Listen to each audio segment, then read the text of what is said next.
School of ম্যাথের এই পর্বে তোমাদের স্বাগতম। আশা করি তোমরা সবাই ভালো আছো। এবার তোমাদের আলোচনা করব 151 পৃষ্ঠার 3 নম্বর প্রশ্নটি। এখানে বলা হলো যে পাশের সারণীতে 4টি গ্রামের জনসংখ্যা, আয়তন এবং জনসংখ্যার ঘনত্ব দেওয়া হলো। তো আমরা দেখতে পাই এই ছকে এখানে প্রথম কলামে গ্রাম, যেটাকে আমার ক, খ, গ, ঘ দ্বারা উল্লেখ করা হলো, আর দ্বিতীয় কলামে সেই গ্রামের জনসংখ্যাগুলো উল্লেখ করা হলো। তৃতীয় কলামে আয়তন উল্লেখ করা হলো বর্গ কিলোমিটারে। চতুর্থ কলামে ঘনত্ব দেওয়া হলো প্রতি বর্গ কিলোমিটারে লোকসংখ্যার। তো এখানে একে বলা হলো সারণীর 1, 2, 3 এবং 4 খালি ঘরগুলো পূরণ করো। 2 বলা হলো কোন গ্রামের জনসংখ্যা সবচেয়ে বেশি, আয়তন সবচেয়ে বেশি, জনসংখ্যার ঘনত্ব সবচেয়ে বেশি, এগুলো বের করতে হবে। 3 বলা হলো যে কোন গ্রামটিতে বড় বাজার থাকার সম্ভাবনা রয়েছে। 4 আবার বলা হলো যে হাকিম সাহেব এই 4টি গ্রামের একটিতে বাস করেন এবং তিনি বলেন আমার গ্রামের আয়তন অনেক বড়, কিন্তু নদীর কারণে বসবাসযোগ্য জমির পরিমাণ কম, তিনি কোন গ্রামের অধিবাসী হতে পারেন। তো যাই হোক, এগুলো আমরা ধাপে ধাপে শেষ করব। আমরা শুরুতেই যদি এই ছকটা আমরা খেয়াল করি, এই সারণীটা যদি খেয়াল করি, তো আমরা এখানে দেখতে পাই যে গ্রামের নাম এখানে দেওয়া হলো ক।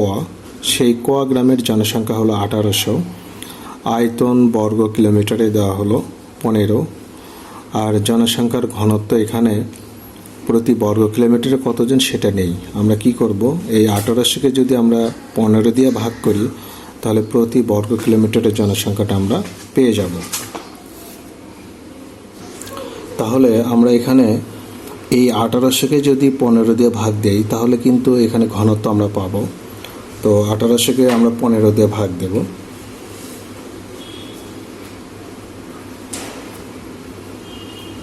তো 18 ভিতর 15 একবার যাবে, 15 দুগুণে 30, তাহলে আমরা কত পেলাম?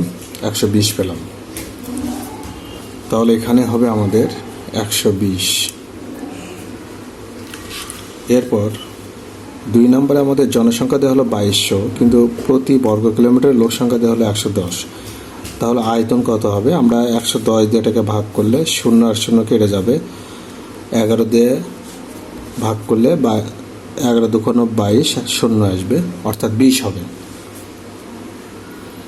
আমরা যদি এখানে জনসংখ্যা বের করতে চাই তাহলে আয়তনকে আমরা এখানে ঘনত্ব দিয়ে যদি আমরা এখানে গুণ করি, প্রতি বর্গ কিলোমিটারে যে লোক সংখ্যা সেটা দিয়ে যদি আমরা এখানে গুণ করি তাহলে আমরা জনসংখ্যা পাবো। তাহলে এখানে 0 আসবে, 25 দিয়ে 6কে গুণ দাও, তাহলে কত হবে? 5 6 30 0, 6 দুগুণ 12, 1500 হবে। আবার এখানে আমরা 2240কে যদি 8 দিয়ে ভাগ করি তাহলে আমরা এখানে প্রতি বর্গ কিলোমিটারে জনসংখ্যা পাবো। তো 2200কে আমরা 8 দিয়ে ভাগ দেব, 2240কে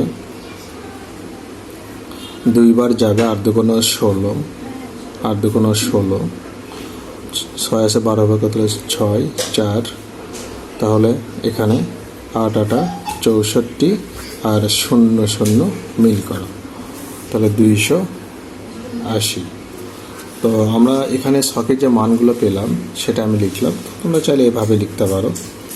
1-এর আমরা এখানে কত পেলাম? 120। তারপর 2-এ আমরা পেলাম কত? 20। 3-এ আমরা কত পেলাম? 1500। আর 4-এ কত পেলাম?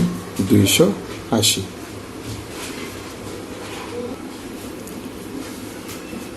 এবার এখানে বলা হলো 2 নম্বরে বলা হলো যে কোন গ্রামের জনসংখ্যা সবচেয়ে বেশি।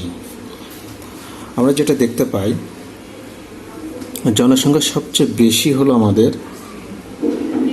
এই ঘ নম্বরে। এখানে আমরা পেলাম 2240।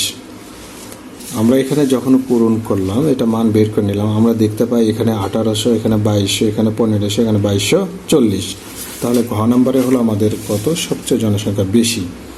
আমরা তাহলে 2 এর 1-এ লিখব খ গ্রামে জনসংখ্যা সবচেয়ে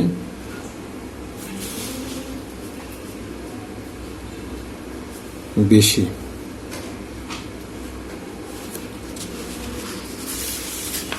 তারপর এখানে বলা হলো যে আয়তন সবচেয়ে বড় কোনটার, কোন গ্রামের আয়তন সবচেয়ে বড়। আমরা যদি আয়তনের ব্যাপারটা খেয়াল করি, দেখো কর আয়তন হলো 15, ক্ষয়ের হলো 20, গয়ের হলো 25 আর ঘয়ের হলো 8। তাহলে এটা হলো সবচেয়ে বড়। এখানে যেমন জনসংখ্যা সবচেয়ে বেশি, গতে আয়তন হলো সবচেয়ে বড়। তাহলে আমরা এখানে লিখব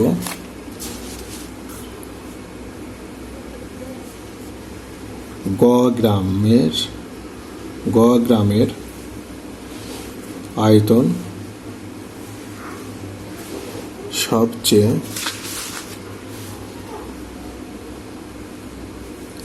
বড়। তারপর বলল জনসংখ্যার ঘনত্ব সবচেয়ে বেশি কোন গ্রামের। আমরা দেখতে পাই যে এখানে জনসংখ্যার ঘনত্ব সবচেয়ে বেশি হলো এটা 280। তাহলে এটা হলো ঘ গ্রামের জনসংখ্যার ঘনত্ব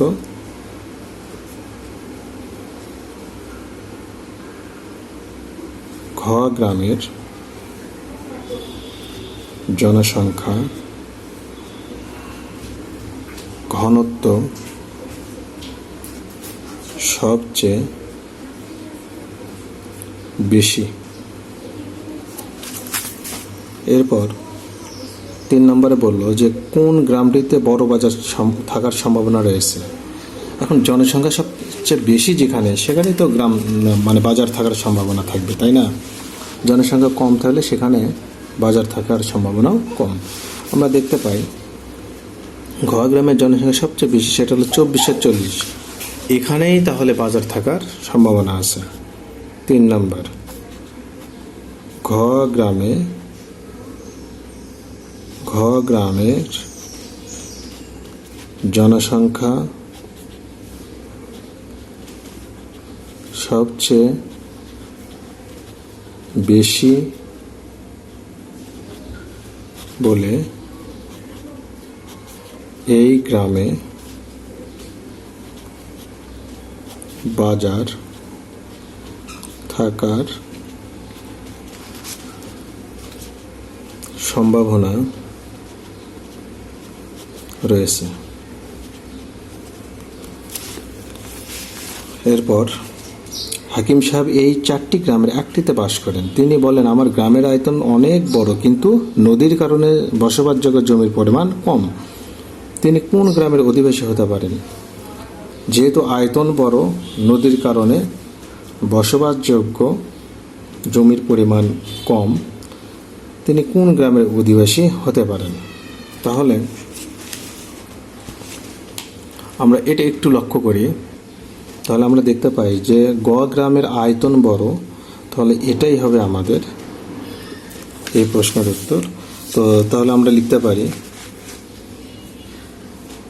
4 নম্বর, হাকিম সাহেব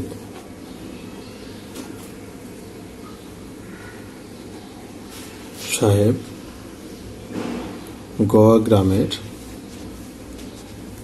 অধিবাসী।